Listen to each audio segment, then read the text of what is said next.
All right, good evening, everyone. Thank you for joining us for episode 5 of the Integrity Racing League show. I'm your host, Todd Thomas. I'm joined tonight by only Jacob Fife, League Administrator. We got a couple of big announcements, a rule change or two, an announcement about some sort of, there's been rumors of a driver's council that might be coming up. So we're going to talk about that in the coming minutes. Kind of a short show. We don't have a lot to talk about, so we might not go the full half hour, which for some of you might be a good thing. But we're going to talk about some general updates. Let's start with looking back at Dover as we look at the results from the Dover race this past Monday. Matt Busa, your winner, led 132 laps, pretty much a dominant performance by Busa. You can see the lap totals there, 13 cautions for 54 laps, which is a little depressing. I think everybody would have liked to have seen a lot more green flag racing. But everybody probably shares some of the blame in that, so everybody needs to look in the mirror. But 13 cautions for 54 laps. Busa dominating performance. I know I maybe owe some of the blame for some of the cautions, so I was one of the first people out of the race after a little bit of a netcode incident. So I didn't really get to see a whole lot of the race. Jacob, you're around for pretty much the entirety of it. Kind of give your thoughts on what we saw at Dover. Yeah, I mean, it was an interesting race for sure. I think we had a couple decent runs there at the end that kind of helped out a little bit. A couple interesting things I took from Dover was one, the first 7 cautions of the race, all of them were self spins, and then Todd's, your caution was a netcode. So simple stuff, really.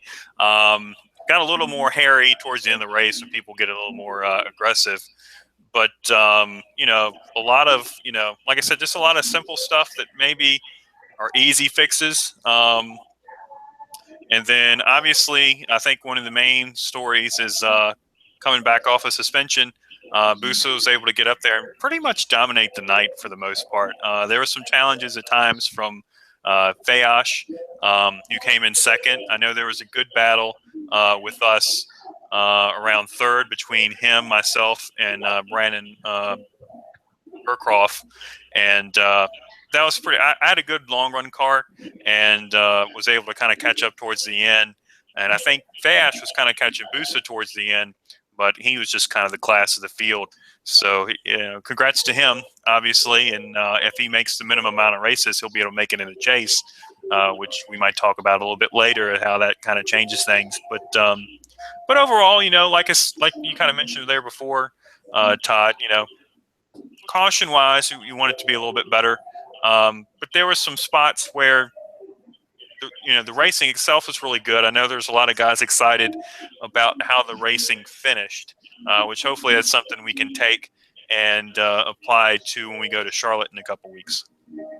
Yeah, absolutely. So we'll kind of look at the top 10 finishers here again. Busa is your winner. Andrew Fayash, another strong run to finish second. Brandon Burkroff comes up and finishes third. Jacob finishes fourth. TJ Thompson, a good fifth-place finish for him. Tyler Herr finishes in sixth after a little bit of a late race mayhem from what I heard from him. Cody Smith, a pretty strong running for Cody in seventh spot. Jay Heishman always kind of sneakily makes his way up there towards the front, eighth place. I know Joseph Yates, a very strong finish for him. His best ever finish in the Integrity Racing League with a ninth place, and Marcus Lambert in the 10th. We talk a lot about the caution count, and that gets a lot of publicity each week. But you look at that top 10, names like Joseph Yates getting a good finish, Cody Smith. We don't want that to get lost in that discussion. There were some drivers that had a very good race and deserve some respect and some praise for that. And I also want to point out, from what I heard, the second split at Dover last night in the NIS series, only 4 drivers finished on the lead lap, and they only had 17 cars running at the end. So this isn't like it's just an Integrity Racing League anomaly. It seems like maybe Dover is going to present a lot of problems for people this week. Jacob, what are your thoughts on that?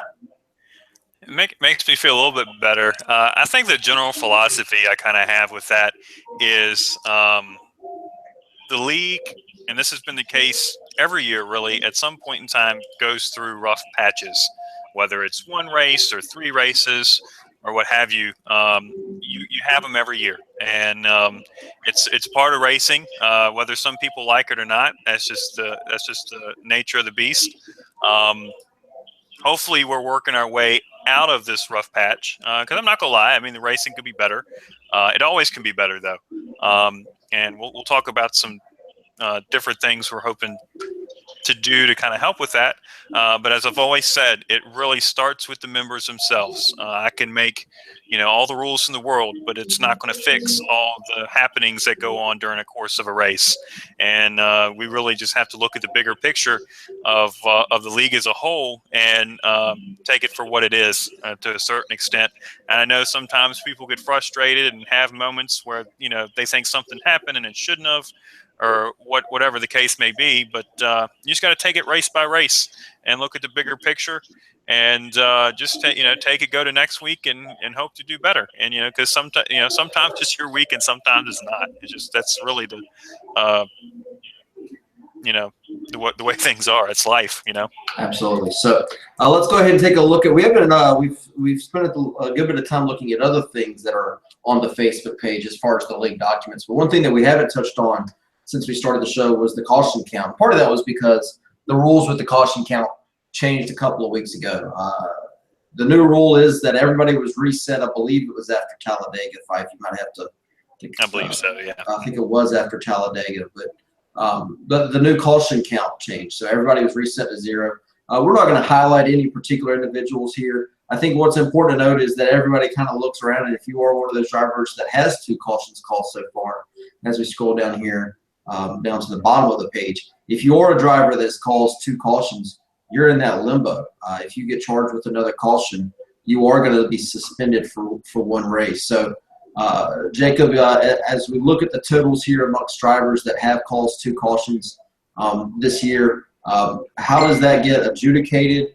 And kind of give us your feedback on what this new rule means for the drivers in the league.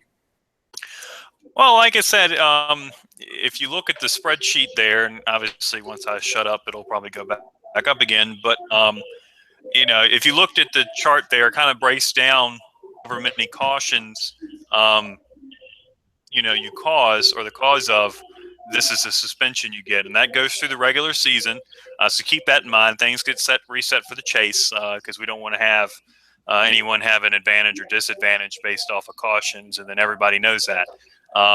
Also, one thing I wanted to point out with the caution count, the numbers you see in yellow are the numbers from the previous week's race. So don't think because you're in yellow, you're in extra danger than somebody. It's just kind of highlighting what happened from the last Monday.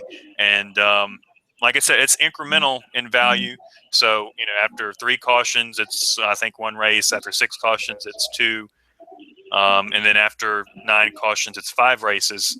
And the cautions themselves are appealable. You just have to turn in a lap number and, obviously who you are, who you're involved with, and some context to why you think it should be appealed. But it's a pretty simple process. Like I said, we rearranged it really. I mean, it was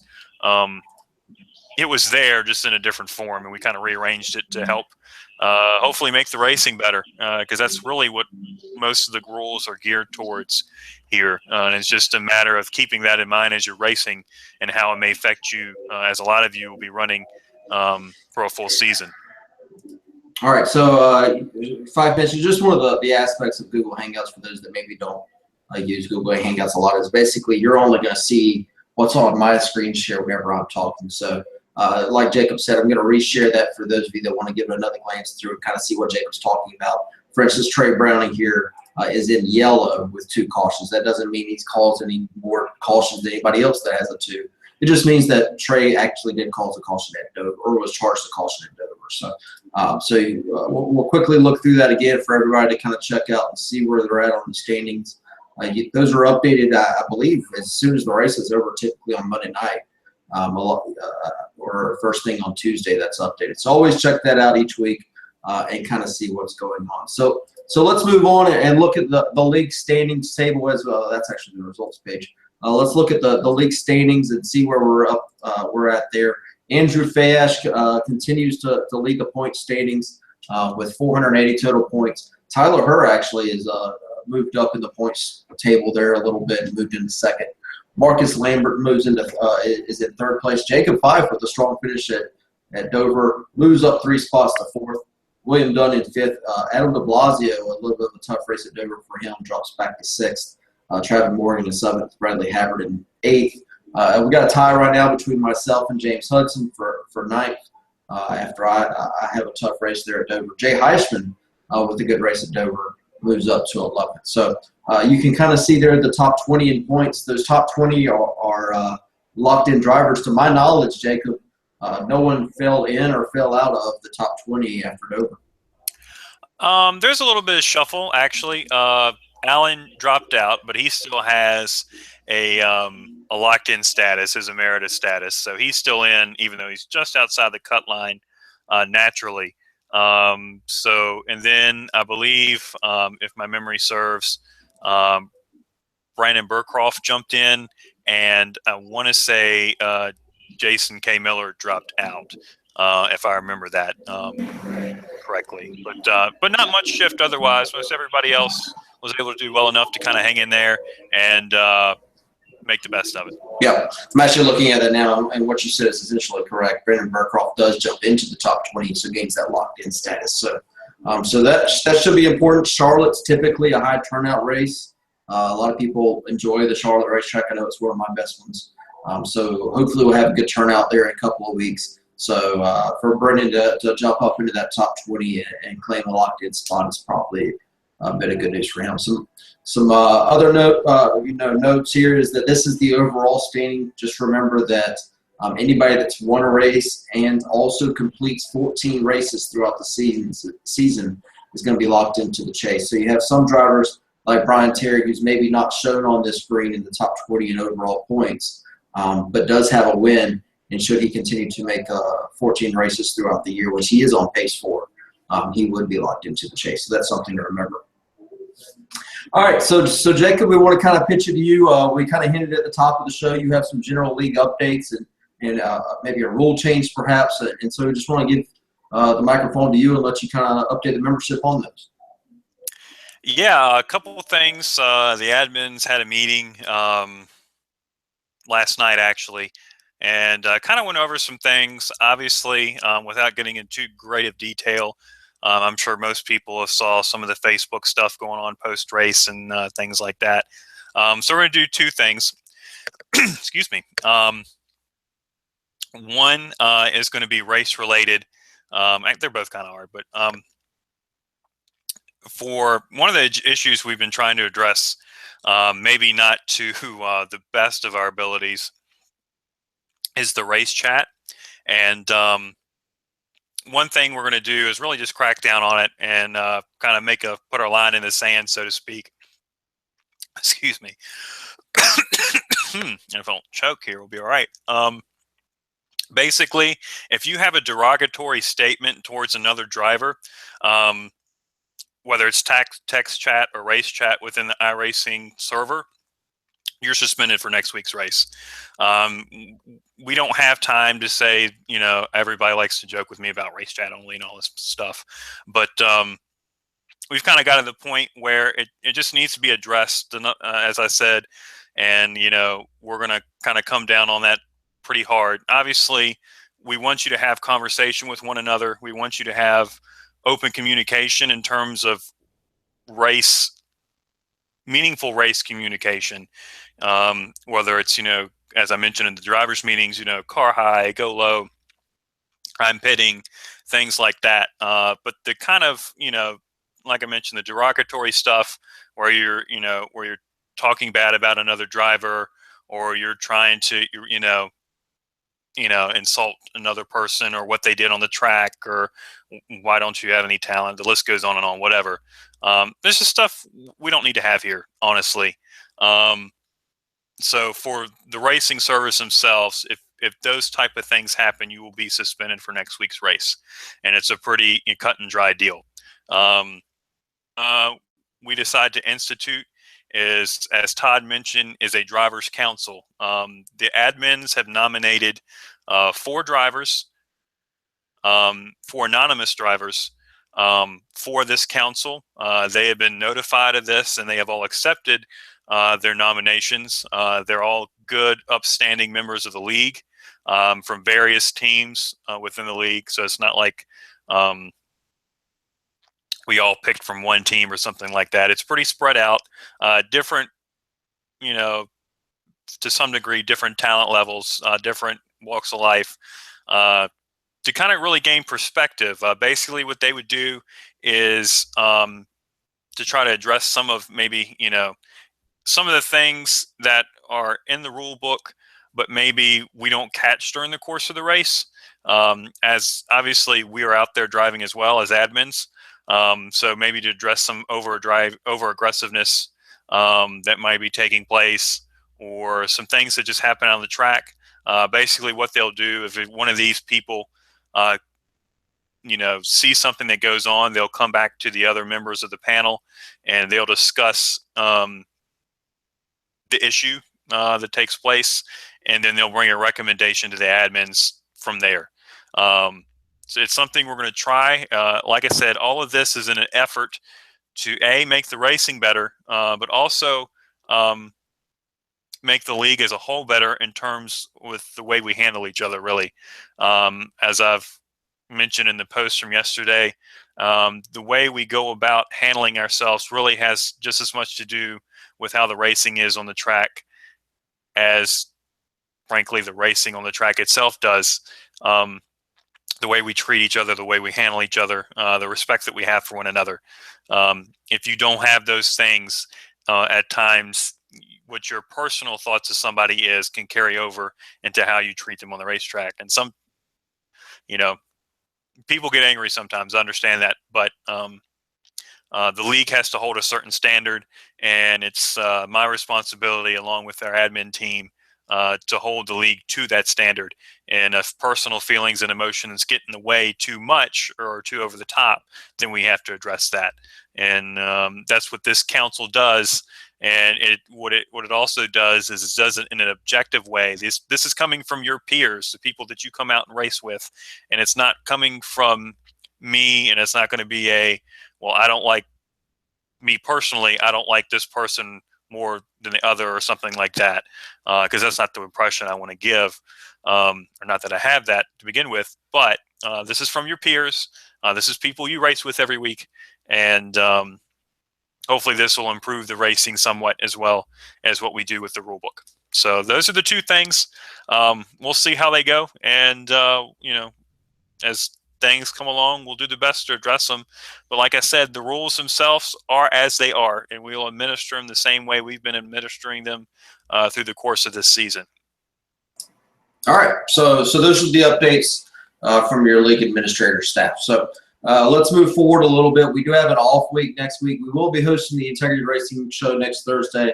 We might have something fun lined up. We're working on some details. Something a little bit different, since it will be a unique show, since we won't have any race to look back on. So off week this week. I do want to briefly mention, and I'm not sure of a lot of the details, Brendan Kohler has already kind of invited everyone in the league to join a all-star race that he will be hosting. This isn't the official league all-star race, which happens at the end of the year. Jacob, I might pitch to you at the end here and let you talk about the official all-star race. But just for a little bit of a fun, since it is an off week, Brendan Kohler's already agreed to host an all-star race for members of the league this Monday night at Charlotte. You can check out the Facebook page. He's posted some things there if you haven't gotten those notifications. So get in contact with Brett if you're interested in that.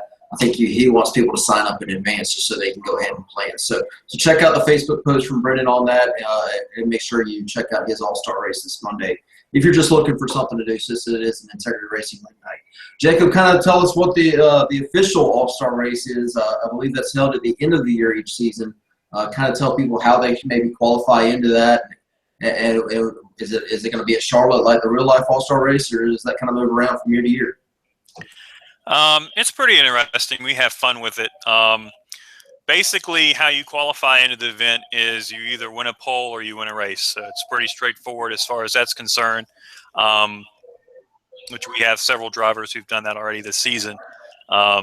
There's an open race before that will allow two more drivers to get in. Whoever I think This year we probably do like 2 heats, and whoever wins moves on. We like to move it around each year. I've actually kind of gotten ahead of myself a little bit, and I think I can safely go ahead and announce that this All-Star race this year will be held at USA, which is a 3/4 mile track that everyone has. It's base content, so don't panic if you don't think you have it. You do. But we're gonna have a setup supplied for that. I've already kind of worked on it and had that nailed down. So as long as iRacing doesn't mess me up, I'll send that out here probably the next couple weeks, and so you can kind of plan ahead for that. It's usually a lot of fun. There's going to be some money involved with the winner and stuff like that, but it's just a nice way to hopefully cap off what is a great season, and just to kind of have fun and interact with everybody before we head off for winter break and Thanksgiving and all that fun stuff.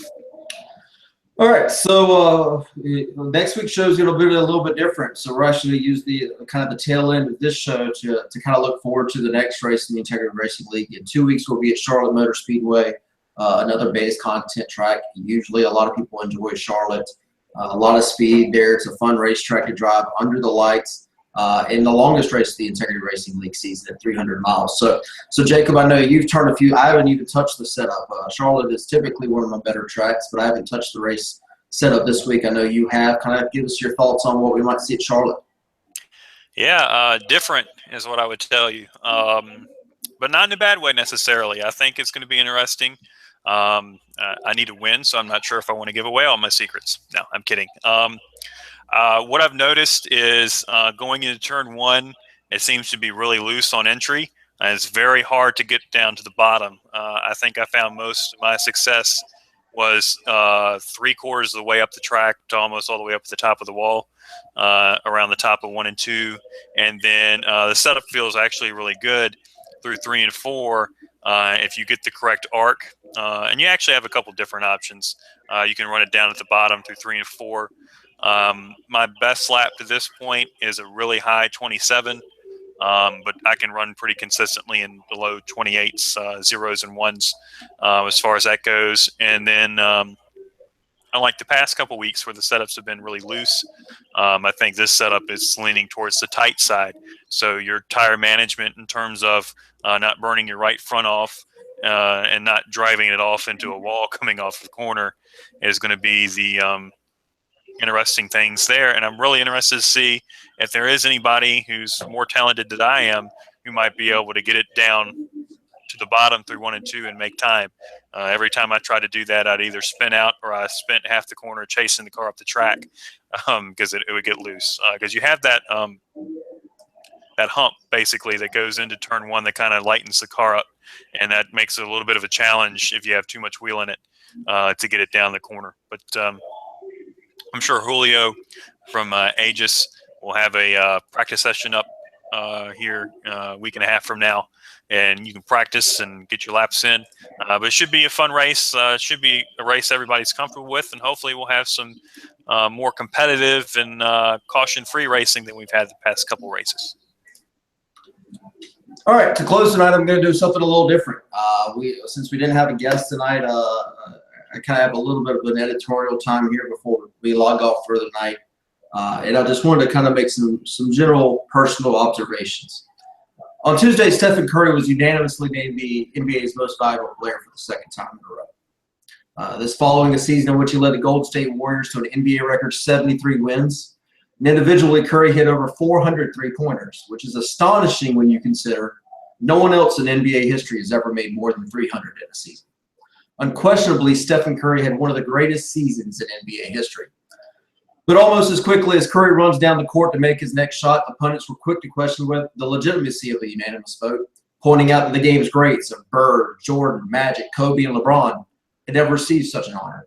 And earlier this month, Scottie Pippen made news by saying that the 96 Bulls would have swept the Warriors in a 7-game series, saying this generation's Warriors were too soft and too reliant on the outside shot. Seems to me that we seem to do this in all sports. We cherish the past and worship it until the present greatness that does exist can't possibly match our memories. In football, the talk is about how soft today's game is and how much it is reliant on the past. In baseball, today's players are seen as too reliant on the home run, and they strike out too much. In NASCAR, the sport is seen as too team-oriented, and the drivers are too corporate. The same can be said for iRacing. While I wasn't a member of iRacing or IRL until recently, I hear the same conversations, that the racing was better in the past and that today's drivers just don't get it. While my frame of view may be small, I wonder if it's a human bias of always viewing the past in a positive light and not taking a moment to step away from the present. Perhaps we all need a reminder to take a step back, and a fresh perspective can change our views in so many ways. We can glorify the past and embrace the present at the same time. And maybe we should all recognize that just because something may be different than the way it was, that doesn't always mean it's not as good. That's our show tonight. Thank you for joining us for episode 5 of the Integrity Racing League show. We'll see you next Thursday night for episode 6. Have a good night, everybody. Thanks, guys. Have a good one.